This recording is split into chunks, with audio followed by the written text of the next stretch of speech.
Jonathan Harker's Journal. 31st October. Still hurrying along.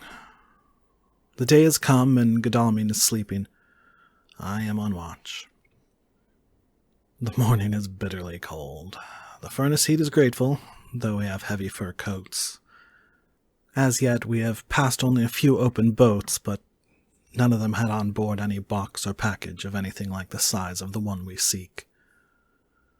The men were scared every time we turned our electric lamp on them, and fell on their knees and prayed. Mina Harker's Journal. 31 October. Arrived at Veresti at noon.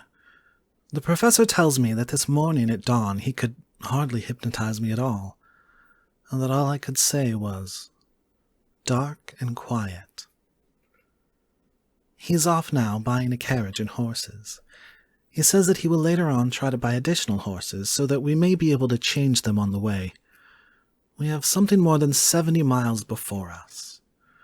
The country is lovely and most interesting. If only we were under different conditions, how delightful it would be to see it all. If Jonathan and I were driving through it alone, what a pleasure it would be to stop and see people and learn something of their life, and to fill our minds and memories with all the color and picturesqueness of the whole wild, beautiful country and the quaint people. But alas. Later. Dr. Van Helsing has returned. He has got the carriage and the horses. We are to have some dinner and a start in an hour. The landlady is putting us up a huge basket of provisions. It seems enough for a company of soldiers.